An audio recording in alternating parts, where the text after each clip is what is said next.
My family sent me a fruit box for Christmas and a bill for their ski vacation, which they paid using my card. My name is Lorraine Wexler. I'm 72. I live alone in Bridger Creek, where winters stay longer than I remember, and the post office still recognizes every name on the envelopes. I used to be an accountant. These days, I mostly prepare tea-count snowflakes and try not to make the place too quiet. I am not telling this tale to complain. I'm telling you this because someone else may have received a Christmas gift basket from their own children, along with a bill they were never questioned about. Some heartaches do not make a sound. Some betrayals might not require shouting. They appear on a bank statement or in a 3-word greeting card. In that moment, you realize that the world you believed was your family's has long since gone on. If you've ever felt like a burden, like too much, like a problem to be solved just because you love too much, this may be your tale as well. It is 9 a.m. on Christmas morning.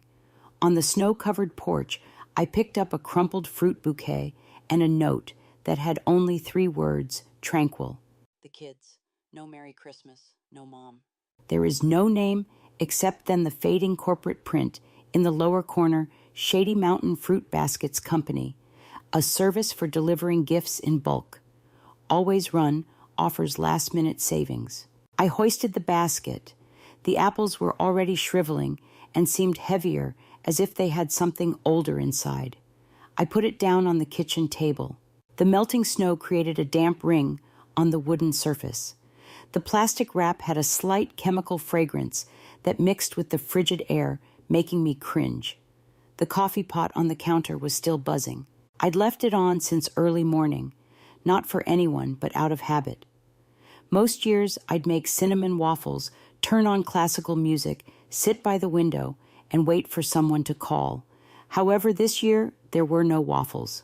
There are no lights, no hope. The aroma of cinnamon remained slightly in the kitchen, as if the home itself was unable to let go of the memories. Rachel once advised me, "You should put out some Christmas decorations, make it seem celebratory." But she never arrived home, instead sending pleasantries on the group chat. They all did Rachel, Ev, and Lily. Their words were usually concise and conclusive. There are no questions. As if I were only a shipping address. There is no need to reply. I poured myself some coffee and set the mug near the window. The snow had accumulated in the backyard, burying the old path that ran through the pine trees. Bridger Creek was quiet this morning. On the radio, a local broadcaster mentioned holiday reunions where people from all generations get together. I smirked. Gathers together. I don't recall the last time I heard someone walk through this door. A FedEx vehicle stopped outside the gate. I pulled up my phone with the intention of checking the weather, but my thumb slid habitually onto a social networking app. Rachel, Lily, and Evan stand by a big Christmas tree at Aspen Lodge in Colorado. Golden lights, a wine buffet, and a blazing fireplace. Each carried a bottle of champagne, wore hand-knit sweaters, and smiled with a delight that left no place for me. I scrolled to the caption. Rachel had penned, "Those who matter most." I read them slowly. Then those who are most important. I did not weep. I suddenly observed that the coffee had become cold sooner than normal. I placed down the phone and sat still for a long time. My thoughts wandered to the day I brought them all to Disneyland when Lily turned 10. I paid installments for 8 months to fund the vacation. Back then, I had no idea I was investing in being forgotten. A mild buzz. I received an SMS notice. Chase notifications. You have just made a purchase. 17560th. Aspen Lodge Resort. Deck 2327. The card ends with 1470. I gazed at the number. My heart slowed. 1470 is my card. This is the one I use for groceries. I recalled precisely where I had left it in the small drawer beneath my budgeting notebook. And I remembered vividly the last time Evan had asked Mom, "Do you still remember your PIN, just in case?" I put down my coffee cup. There's no shaking. Don't panic. Just a subtle cold that sunk further into my hands. The kitchen felt unnaturally spacious. as if the quietness was not only filling the area, but also resting peacefully over me. I moved to the drawer. I opened it. The card was still there, nestled along the notebook's edge, close to a stub of pencil that I'd retained for no apparent reason. I picked it up. I flipped it over. The magnetic strip had worn out from years of gas station swipes. I did not remember ever granting anyone permission to use it. But then again, wasn't it permission? When Evan begged for help paying for something quickly, there was no turning him down. It was giving Rachel the PIN since she had forgotten her wallet. Lily texted me a snapshot of a receipt for using your card. I will pay you back. Nobody ever did. I never asked. I sat back down in the wooden kitchen chair, card in hand. The antique clock on the wall chimed slowly, its second hand aging alongside the house. Light streamed through the window, leaving a broad line on the floor where Lily used to wheel her toy car over the holidays. We used to create gingerbread homes together. I'd arrange the candies just so. Rachel always used too much powdered sugar. Evan would play vintage jazz recordings. And my husband Walter would sit nearby, pretending to read, while smiling any time he looked up. I used to believe that such times would stay. I turned back on the radio. I'll be home for Christmas and have already started playing. But this time, if just in my dreams, the words felt penned specifically for me. I didn't need someone to come home. I only needed to be remembered. However, their images and receipts plainly show that I was not present. Lorraine Wexler was the only authorized cardholder. I slid the card into my coat pocket and turned to see the fruit basket still sitting there, a bizarre little testimony to my life. Enough to acknowledge, but not enough to actually invite. No phone call, no permission request, no knock on the door. But they got my account information and utilized it as if it were theirs. I put on Walter's old sweater, the one he wore on our final Christmas together. It still had a slight scent of smoke and poor soap. I draped a gray shawl over my neck. Outside, the snow was still falling lightly, but steadily. I opened the door. The wind swept in as if it had been waiting all morning. FedEx footsteps remained fresh on the steps. I stepped out. The snow had reached my ankles and was extremely cold. But I did not stop. I didn't have someplace in particular to go. But I knew that if I stayed and continued to play the silent waiting mother, nothing would change. I needed to breathe fresh air, not the type that smelled of crushed apples, the sort in which you could hear the wind. I stepped off the porch. The wind screamed through the trees. There was an odd sound like somebody attempting to speak, but not being heard. I halted and gazed into the trees.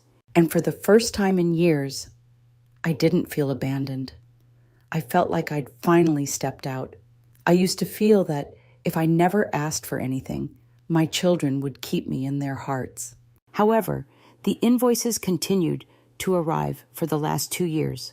One question was never asked. Mom, have you got enough? That question reverberated in my head all morning like a faint murmur every time my hand went for my coffee cup and then released it.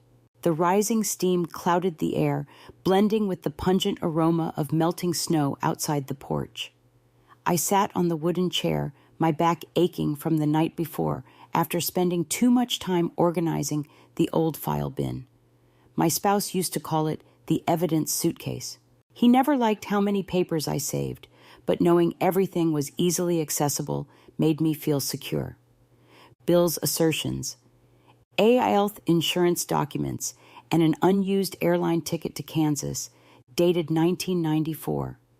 I opened a file folder and went through receipts, Lily's outstanding tuition, amount Rachel's health insurance summary, and even Evan's endocrinology prescription, all of which had my name recorded as the payment. Over the previous 2 years, I've spent $73.40. Not every fee was large. Most cost a few $100s. But the way they stacked up, like unending silent demands, left me feeling colder than the wind outside. I took out another piece of paper, a half-written letter with unsteady handwriting from a late night I can't recall. The first line read, "I think I'll be fine." if I simply keep the peace and do not annoy anyone. I intended to email it to Walter, merely to feel like I was still communicating with him, but I never did seal the envelope. It remained buried in the archives like a dimming part of me that could not find rest. Around midday, I put on my heavy coat and shoes and headed to Tilly's, the only cafe open on holidays. The roads were slick, but my ancient tires could take it. Moon River sounded quietly over the radio. Outside, everything was covered with white.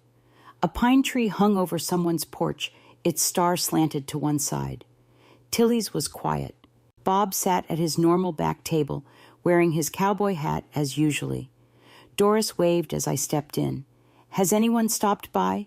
she inquired, putting more sugar into her peppermint tea. "No," I said. "They're busy, living." We both grinned. That modest smile you can only share with someone who understands the pain of being left out. Doris is 84. Sharp intellect, weak knees. I still assist her with filling out benefits applications and correcting problems in her pension paperwork. She believes it's very remarkable that people our age can even log on to government websites. I ordered pancakes and black coffee and sat near the window. The snow fell gently, like ash. Bob narrated the narrative of the winter.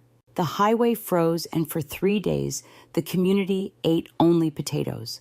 I listened halfway. My mind are still caught on the figure, 73,000. After eating, I drove home. The wind picked up.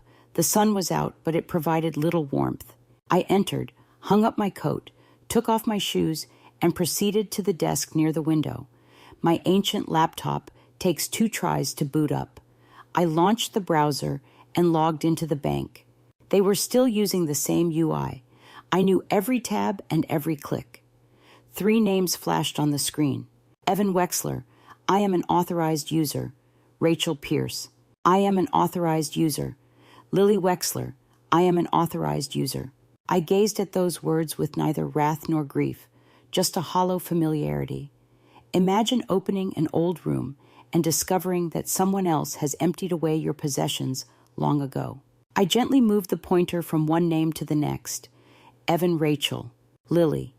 Each one reminded me of a moment when I assured myself they are just borrowing. Evan lost his job after his business failed, so I offered him my card to help him save face in front of his family. When Rachel got divorced, I paid for her insurance so she could focus on her mental health. When Lily dropped out of school, I paid for yoga courses and a short-term apartment to give her room to find herself. None of them paid me back, and none of them ever inquired whether I had enough. I unlocked the drawer and took out an old tin box where I stored things no one else required.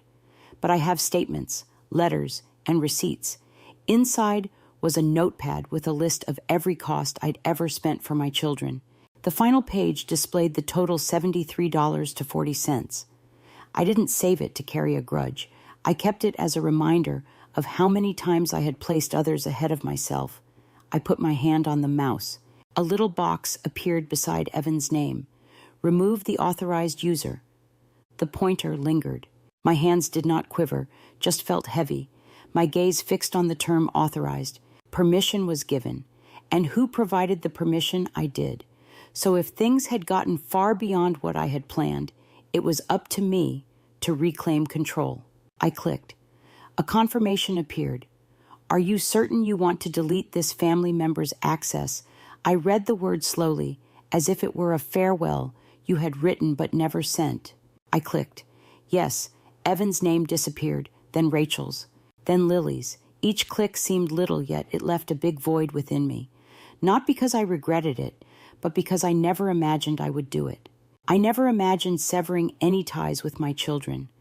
But when faith becomes a burden, letting go does not imply giving up. It's a means of returning to oneself. I shut the laptop. I poured myself a glass of water. No tea, no sugar. I needed something clear. There's no sweetness trying to be consolation. The fruit basket from Christmas was still sitting on the table. 2 apples had shriveled to their cores, with the cellophane flaking off at the corners. I picked it up, opened the trash can, and tossed it in. The first time I ever tossed away a present from my kids. Without any guilt. Outside, twilight had descended. The snow reflected a faint golden light from the neighbors' homes. Doris was probably watching an old black and white film. Bob could still be telling stories at Tilly's. I felt something lift off my chest, like a coating of ice eventually shattering. I rose up, reached for my coat, and opened the door. The chilly wind swept in, and this time, I didn't turn away. My tracks from that morning were still visible in the snow. I went onto the porch and did not look back. And for the first time in years, I persuaded myself I had the right to declare, "That's it." The bank made no inquiries as to why, but Toby, the young man behind the counter, stared at me as if I had recently lost someone. I arrived early before the frost had cleared off the windshield. The bank had recently opened. The artificial tree in the corner was still decorated with a few scattered silver ornaments. No one had taken it down, as if the town wasn't ready to leave the Christmas season. "Can I assist you with something?" Toby smiled softly and stretched across the desk to retrieve a pen. I took out my wallet and saw my ID, a printed statement, and a request to revoke access for 3 people, Evan Wexler, Rachel Pierce, and Lily Wexler. I arranged them gently on the glass counter. Toby scanned the documents. His eyes were not interested, but something in them had dulled. Not with sympathy, but as if he was staring at someone who had just closed the door on a home they had lived in for a lifetime. He responded, "Let me verify these for you," typing softly. "I will need your signature next to each one." I signed. My fingers did not quiver, but my gaze lingered on each name as if perusing the fading pages of a long-kept ledger. Evan, the tiny guy. In 1992, I brought him to the old branch wearing a gray button-up and carrying his first savings book. Rachel, the headstrong girl who once wrote me a handwritten letter requesting tuition while I was resting in the hospital. Lily, born prematurely in August, whose small hand I held for 3 winters straight. When I finished signing, I slid the papers back. Toby nodded, stopped for a second, then said, "Do you want to take the Christmas tree? We are going to discard it, but it is still excellent." I grinned. "No, keep it as is." I drove directly from the bank to a little legal office near the town hall. Andrea, the lawyer with silver hair, greeted me as I entered a room packed with books and a beautiful electric fireplace. I didn't have to explain much. Andrea listened in the same manner that people do after hearing too many stories like mine. I made it obvious to her that I wanted to revise my will. No longer equitable division. There is actually no divide at all. I mentioned I wanted to put up a scholarship fund for single mothers over 50 who desire to return to school. Andrea nodded as she mentioned learning a trade. "A significant choice, Miss Wexler." I signed a couple further documents. I used a pen with the local hospital's emblem, which we used to give to patients while I worked in the billing department. The blue ink stretched over the paper like a line that I couldn't get back across. When I arrived home, I put my coat on the same old peg, set my wallet on the kitchen counter. The home remained silent, but it no longer seemed hollow. It seemed like the stage after the final curtain. Warm golden lighting velvet drapes and the lead actor steps gently off stage. I opened my wallet and took out an old business card. The paper had yellowed significantly, and the ink was smeared. Dr. Camille Rayner. I'd had the card for 8 years, never made a call. But this morning, when I withdrew it from the little pocket next to Walter's portrait, I realized it was time. The telephone rang 3 times before anybody picked up. "Rayner Counseling," a calm voice stated. "This is Camille." I cleared my throat. "This is Lorraine Wexler. I've had your card for a long time." There was a pause. "Lorraine," she spoke quietly. "I remember. Are you okay?" I took a breath. "I believe I just severed relations with my children." Camille's voice lacked pity. "Just gifts. We can schedule a session." I nodded, but she could not see it. Yes, in the morning would be ideal. I hung up the phone, placed it on the counter, and opened the refrigerator. There wasn't much left, but a carton of eggs, almond milk, and half a cornbread loaf from the previous week. I wasn't hungry, but I did take a slice. I boiled water and prepared some peppermint tea. My hands went through the motions like I'd heard the music for years. There is no sheet music. There is no audience. I poured the tea into a porcelain cup featuring an hourglass on the side. Walter sent me a gift for my 50th birthday. I set it on a wooden tray and brought it into the living room, where a lamp's soft glow reflected off the window glass, forming pleasant shadows on the walls. Outside, the snow was still falling gently, not as thick as yesterday, but enough to smooth everything's edges. On the table was a printed statement from the previous day, with the total marked in red ink. I lighted a cinnamon candle from the drawer. The aroma drifted through the room like a memory, transporting me to a distant winter when Walter, the kids, and I gathered around the dinner table, hands together, praying before the meal. Take 5. Dave Brubeck began playing from an old CD I had in the drawer. The jazz sounds landed like slow footsteps in the snow, quiet but assured. I closed my eyes. Allow the song to wash through me as if the tune could understand what I couldn't express. I sat at the table and chopped the cornbread into little pieces while chewing gently. There was nothing unique about it, only a somewhat dry slice. Take a sip of unsweetened tea. Surprisingly, I did not feel depressed. I did not feel empty, only tranquil, like if I had just placed the first brick of a new type of home, unseen, yet real enough to protect my soul. My gaze shifted to the corner table where an old sketch lay folded. I opened it, wiped the dust away, and grinned. It was a sketch of a lakeside cabin that Walter and I had hoped to build once we retired. Wooden walls, a big porch, a fireplace, and windows overlooking the lake. I used to think of it as a failed dream, but something inside me murmured, "It's not too late. I still have strength. I still have hands. I still have freedom." The phone buzzed, breaking through the silence. I looked at the landline, which had 3 red blinking lights. Evan called. A minute later, Rachel, then Lily. Each name flashed up like a hand reaching out from the darkness. But I no longer felt compelled to take hold. I didn't respond. I did not play the messages. I didn't save the calls. I just closed my eyes. I leaned my head lightly on the back of the chair and muttered to no one but myself, "This is the first dinner I've had without feeling like I owed anybody anything." Those calls did not need a reply. 3 days later, Evan showed up. No knock. There's no warning. It was as if he had just awoken from a dream and I had long ago gone away. I did not close the door. "I've just closed my wallet." I spoke gently, hands clasped around my ginger. Tea eyes were riveted on Evan, standing in my living room like a spring storm out of season. The youngster, no, the 46-year-old man I used to hold in my arms, smashed his hand against the pinewood table hard enough to make the candle dish shake. His cheeks were flushed with fury. However, his eyes were filled with fear. He had never been rejected, at least not from me. Evan muttered with gritted teeth, "I can't believe you did this. My clinic payment was denied. I am getting my thyroid examined." Do you even get that I nodded slightly? I do.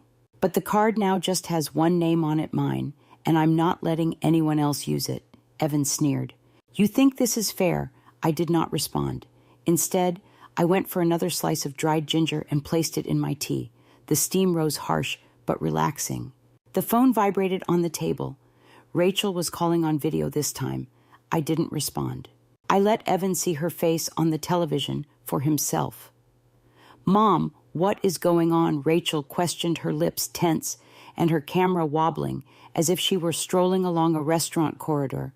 Evan responds, "You cut all the cards and stopped the payments. Are you okay?" I remained steady. "I am doing extremely well. Thank you for inquiring." "Why are you doing this?" Rachel's voice swelled to a plea. "I know I've been stressed. The doctor advised me to lower my hypertension." "Do you think this helps?" Lily's voice cut in from behind Rachel. "Don't you see how the family is breaking apart?" When I looked at them, I knew that their fury was not the most agonizing thing. It was because they believed it made sense. I did not feel furious, just exhausted and hollow. I set down my tea. I reached for my extra phone. I dialed a number that I had stored for more than a decade, one I had never called before. 3 rings. Camille responded steadily and unhurriedly, just like before. "Hello, Lorraine, I just said no," I told her, to the 3 of them. No shouting. There were no tears, just saying no. "Good," she responded gently. "What are you seeing now?" I looked up. Evan was pacing the room as if he was looking for one more argument. Rachel was fading off the screen. Lily buried her head in her sister's shoulder. I pointed out that they had never asked me what I needed. Even when I say no, they believe I'm testing them. Camille inhaled slowly. "What were you most terrified of when saying no to your kids?" An ancient question. But this time I didn't look away. I used to be frightened of losing them. But I'm beginning to wonder whether the only thing keeping them together is money. In my solitude, I realized that what I'd lost hadn't been family for a long time. Camille said only one thing. "They cannot take away your breath." I nodded. "The call has ended." Evan came closer quietly for the first time. "We'll hold a family meeting, Saturday, 4 p.m., Rachel's apartment. You should come." I didn't inquire who came up with it. Nobody asked whether I wanted to. I walked him to the door without putting on his coat, not out of disobedience, but because I no longer felt the need to remain warm in an environment that had been much too chilly for too long. He did not glance back. The vehicle rumbled through the new snow tires and skidded once before vanishing around the bend bordered with pine trees. No goodbyes, no mom. Take care. Still, I stayed at the barrier for another minute, silently affirming that for the first time in my life, I wasn't seeking someone to bridge the gap. Back inside, I prepared another cup of ginger tea, which was the only thing I used to make when someone in the family was sick, concerned or disappointed, but still need consolation. I had brewed it on many lonely evenings, but tonight seemed different. I sat down at the table and opened my phone. A message from the Rachel family meeting, Saturday, 4 p.m. Rachel's. No invitation. There's no kindness. Just a command. I didn't answer immediately. I stood up, walked to the bedroom, and opened the second drawer on the left, where I stored items that were not urgent but could not be discarded. A little ebony box etched with delicate characters remained in place. Walter and Lorraine, 1983. I opened it. Inside was a photograph of us at Flathead Lake. His arm wrapped around me, his hair blown wild by the wind, and I smiled lightly.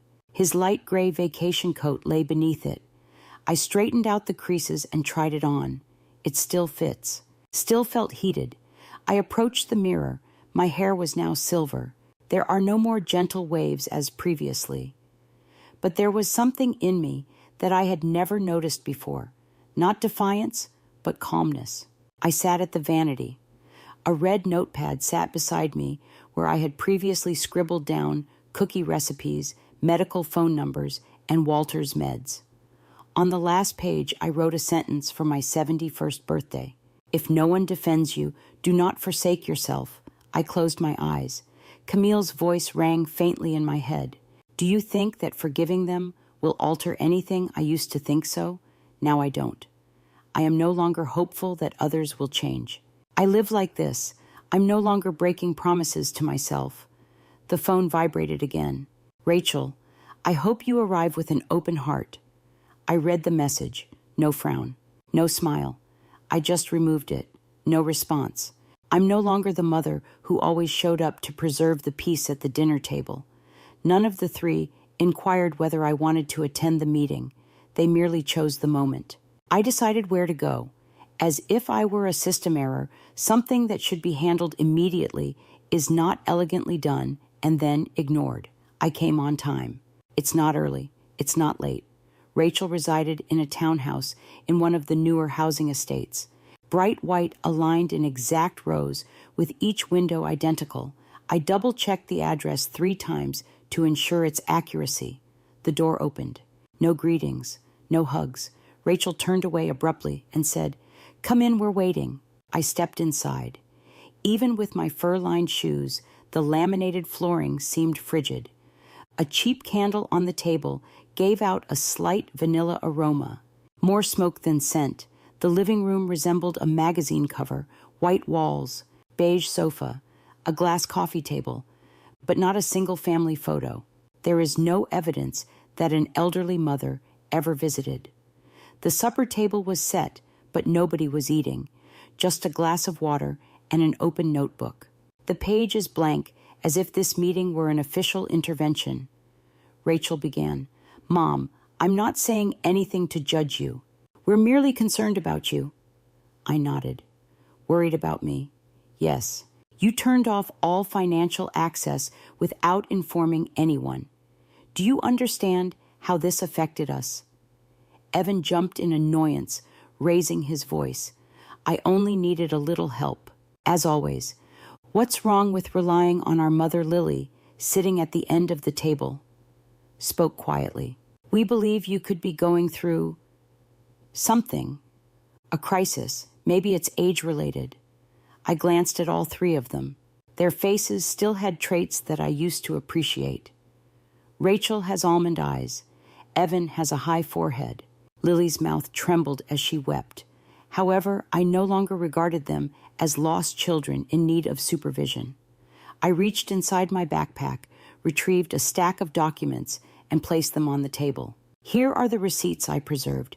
Evan's tuition for the previous 2 years has been $24,000. Lily's insurance costs $11,300. Rachel, make efforts for your daughter, your startup. Your well-being to retreats costs $37,700. Nobody moved. I continued. That amounts to $73,000 in total. I do not want it back, but I also don't want to be treated like a limitless petrol pump. Rachel offered a dry laugh. You meticulously kept track of every dime. That is a bit much, Mom. I stared at her directly. I used to be the chief accountant. I never forget numbers. But I can't seem to recall the last time one of you embraced me just because I am your mother, not because I could pay for something. Despite the soothing buzzing of the electric fireplace in the corner, the air in the room thickened like moisture waiting to freeze. Rachel slapped her fist into the table. You are turning yourself into a victim. Don't you see this? We're only trying to assist you. Get things under control. Manage things better. You should feel grateful. I did not respond. Instead, I cautiously delved into my coat pocket and took out a second piece of paper, nicely written and yellowed with age. My faith in my children is something I can no longer quantify in monetary terms. I placed the letter on the table next to the printed statements. Here's what I gave. No receipts. No interest.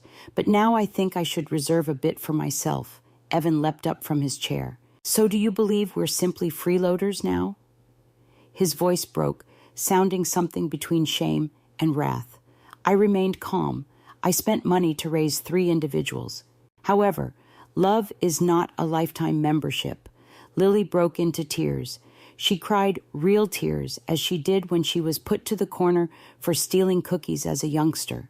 But this time, her cries did not move me. Perhaps because I had finally realized that feeling is not proof of remorse. Sometimes it's merely a strategy for avoiding accountability. Evan clenched his fists and marched out the door. Without further word, the room became silent. Just my 2 girls and me. Rachel took up the page I had written carefully, folded it, and grinned. Thank you for the Christmas present, Mom. I didn't respond. I just stood and put on my coat. Before departing, I looked at both of them and said plainly, I do not require an apology. I'm just not willing to be the spot where blame is placed. No one responded. The chamber seemed colder than the snow outside. I went outside, hands deep in my coat pockets. The wind hit my cheek sharply, but also a reminder. I was still alive, truly lively, even after a discussion designed to break me. On my way home, I drove past a little bridge over a frozen brook. I looked at the motionless water trapped under the white crust. It appeared like something had been locked off for the winter, like how hearts may ice over after too many silent winters. I muttered to myself, not too loud. No, not bitterly, just a simple acknowledgement. Tomorrow I'll start sorting through some books. Perhaps it's time to locate a new home for myself. I did not clean them the next day, but a week later, I left. No notes, no messages, no explanations. I simply grabbed what was still mine and left. 3 months later, I was no longer the same person. What remained was only myself and a few seedling plants poking up through the frozen ground. Spring arrives slowly to this area of the earth. The snow hasn't melted completely, but the sun is no longer frigid. Light floods through the wooden window panes, exposing tiny dust particles suspended in the air. I sat on the porch steps, a cup of Earl Grey in hand, inhaling the aroma of tea and woodland breeze. The tiny cabin was around 2 hours from Bridger Creek. No clear phone signal, no bus route, just a rural path snaking through the pine woods. This location was formerly merely a folded drawing in my desk drawer. It had now become the calm beginning of a new existence, distinguished by tiny, steady, and personal things rather than huge gestures. I began growing lavender. The earth was still moist and chilly, but I was certain the roots would take hold. I read old novels. I continued where I had left off years ago. How to combine watercolors. How to shade the outline of a tree on wet paper. I poured tea, played jazz albums, and never awaited a knock on the door. Last week, I applied to teach a program called Life Accounting for Retirees in a little town library nearby. A clerk contacted me back, shocked to learn that I was 72 and still wanted to train. I just stated that I don't want to die with underutilized pieces of myself. No more explanation was required. This morning, while clipping weeds along the walkway, I saw a cloud of dust rising from the road. The automobile came to a stop. Evan went out, shirt-wrinkled, hands in pockets, his pace unsure like a youngster entering his first day of school. I wasn't startled and didn't rush. He looked around and then approached. "Mom." I nodded. He dug into his pocket and pulled out a check. $500. First repayment. I did not take it immediately away. I simply gazed at him. Evan's eyes looked strange. Not guilty, not quite remorse. Just silent. "I didn't think you'd want to see me again," he added quietly. I opened the door and gestured toward the inside. There was no sugar in the tea, but it is still hot. We sat opposite from one another on 2 little wooden chairs near the window. The delicate scent of Earl Grey permeated the room, blending with the breeze that swept through the trees outside. Neither of us spoke. We did not have to. Evan peered about the cabin, his gaze drawn to the bookshelves, the incomplete painting, and the pots of soil still waiting for actual sunshine. Then his attention shifted to the photo of his father on the table. The frame was antique with somewhat fogged glass that was still intact, still warm with Frank's gentle smile. "We're still talking about you," Evan murmured, his voice low and raspy. I didn't respond. That was not a sentence intended to be replied. He took a drink of tea and placed the cup down his hand, still firmly clasped in his lap. I recognized that stance, the pain of a man learning to support his own weight. "Can I come back?" he asked. I gazed outside the window. The light was piercing through the final covering of snow, spilling on the patch of land I had sown that morning. The light of early spring is dim, persistent, and unshakable, much like me today. "If you come back," I replied softly, "as a mature man, not expecting me to be your pocketbook, the door will remain open." He nodded. No one protested. No excuses. I just sat there like a youngster who had finally realized what it meant to be responsible. Evan stood as the sun began to slant toward the pine trees. "I will not annoy you." I escorted him to the door. No hugs, no guarantees. Just 2 people who stepped out of an unnamed loop and realized that not every pain requires an apology to begin healing. After his car had vanished beyond the woods, I returned to the table and opened my old brown notebook to the last page. I wrote, "I don't need them to make things right, because I have made myself whole." As I placed down the pen, a bird in the distance made a quiet, definite note that signaled the beginning of spring. I strolled out onto the porch, holding a lukewarm cup of tea. The air raised the hem of my old sweatshirt. Sunlight pierced the thin clouds, pouring through the remaining snow, and settling on the patch of dirt just outside the front door where the first green shoots had begun to emerge. And I stood there silent and peaceful, like the last thread, delicately taken from an old skein of yarn, not frayed or broken, but just ended in its natural manner. Perhaps none of my 3 children understood. Their mother, who had formerly stretched every dime to care for them, had silently vanished that winter. What remained was a lady who had learned to break free from her quiet and reclaim her place in my life, which no longer seemed borrowed. I used to believe that sacrifice was love, but now I realize that if you don't know how to value yourself, even those to whom you have given everything will see you as a burden, like the old blanket that once kept the entire family warm through endless winters, only to be discarded when no one felt cold anymore. Forgotten, it had been relied on more times than they could count. If this tale strikes your heart, take a moment to remember the person who once prioritized you before themselves, and if there is still time, let them know they are not invisible.